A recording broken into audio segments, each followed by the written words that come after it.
Assalamualaikum, selamat pagi. Cikgu rakamkan penerangan untuk topik 12.3 sebab hari ini cikgu mula kelas secara bersemuka, so susah sikit lah nak buat kelas secara maya. Okey, so untuk topik hari ini kita belajar tentang impak penggunaan tenaga nuklear. Semalam kita dah pergi dengan topik 12.2 iaitu bagaimana tenaga nuklear dihasilkan. Ada dua kaedah kan? Siapa masih ingat kaedah tu? Okey, yang pertama adalah pembelahan nuklear, yang kedua adalah pelakuran nuklear. Kalau pembelahan nuklear ni maksudnya satu neutron menghentam satu nukleus yang berat. Nukleus tu nama dia uranium 235, dan uranium tu akan berpecah menghasilkan dua unsur yang baru iaitu krypton dan juga saya tengok balik. Okey, kita tengok balik sedikit. Okey, dia akan menghasilkan krypton dan juga barium. Lepas tu dia akan menghasilkan 3 neutron yang baru berserta dengan tenaga nuklear. Okey, ini adalah proses pembelahan nuklear. Dan proses yang kedua nama dia proses pelakuran. Kalau proses pembelahan nuklear, neutron hentam nukleus yang berat, dia akan berpecah menjadi nukleus yang lebih ringan dan dia menghasilkan tenaga tenaga nuklear. Okey. Sementara pelakuran nukleus ni pula,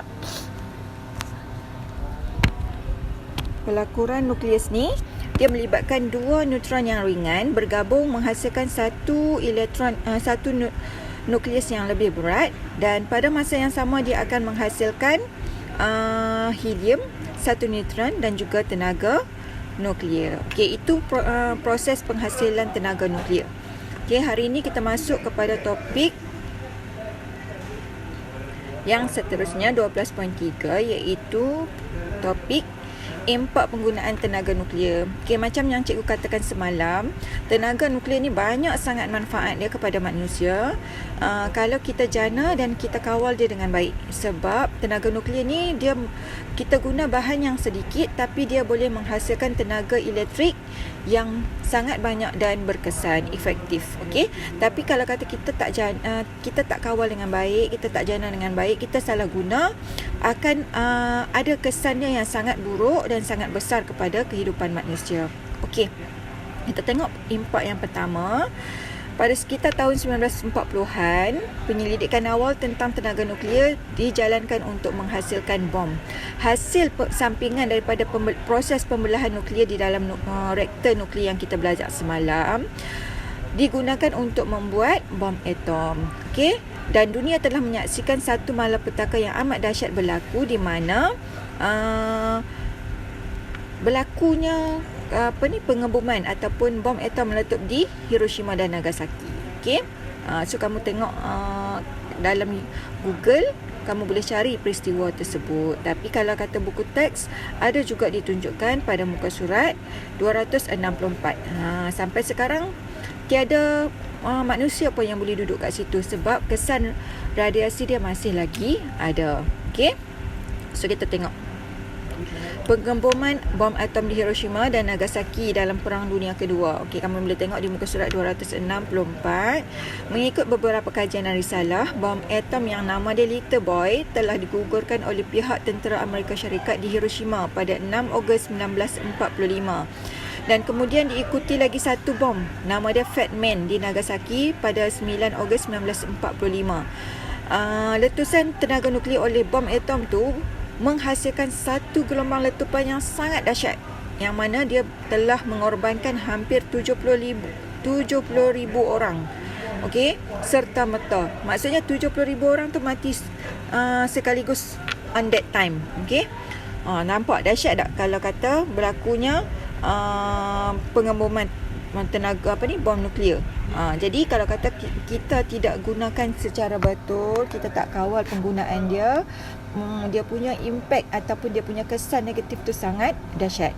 Okey, pada masa yang sama, pengeboman yang berlaku tu pun menyebabkan keseluruhan bandaraya menjadi sangat panas sampai boleh mencairkan struktur besi yang buat bangunan. Bukan setakat dia meletup saja, bangunan yang buat daripada struktur besi tu pun boleh cair. Okey, Letupan bom nuklear juga mengganggu keadaan atmosfera. Kesan daripada gelombang yang terhasil di samping luruhan radioaktif yang dikeluarkan. Sebab tu kalau kamu tengok, kamu Google, kamu boleh tengok kesan yang berlaku pada baby yang dilahirkan selepas tu. Okey, orang-orang kalau kamu tengok ada yang tak ada telinga, okey, hasil banyaklah kesan dia. Kamu boleh Google untuk tengok dia punya kesan. Okey, selain daripada impak pengeboman, ada juga impak ujian nuklear. Okey. Sebelum senjata nuklear digunakan, kita perlu buat ujian dulu. Dan ujian tu nak pastikan sama ada senjata yang dihasilkan tu berfungsi atau tidak. Kalau katalah ujian nuklear ni dia tak boleh buat dalam bangunan, dia perlu dilakukan di kawasan atmosfera terbuka, sama ada di darat ataupun di bawah laut. Sebab nanti dia akan bagi kesan sampingan kan, macam dekat Hiroshima tadi kan. So ujian nuklear ini memberi impak yang buruk pula kepada hidupan dan persekitaran. Okey, contohnya kalau dibuat ujian nuklear di bawah tanah, dia akan memberikan kesan radiasi terhadap tanah dan sumber air tersebut. Nanti sumber air itu digunakan pula oleh hidupan. Okey. Seterusnya kalau buat di laut, berlaku pula kemusnahan hidupan ataupun pencemaran yang teruk. So bagi manusia, sama ada di darat ataupun di laut, kesan radiasi ni sangat tinggi. Okey, yang menyebabkan kesan somatik dan juga kesan genetik. Alright. So kita tengok kesan somatik tu macam mana? Kesan somatik tu salah satu contoh adalah keletihan, loya, katarak. Maksudnya ada satu lapisan dekat mata tu yang menyebabkan rabun, leukemia, keguguran rambut. Okay, seterusnya kalau kata kesan genetik pula boleh menyebabkan kecacatan pada bayi yang dilahirkan, mutasi sel dan juga boleh menyebabkan kanser. Alright. Seterusnya kita tengok habis dah topik 12.3, sikit saja. Dah tinggal satu lagi subtopik iaitu 12.4.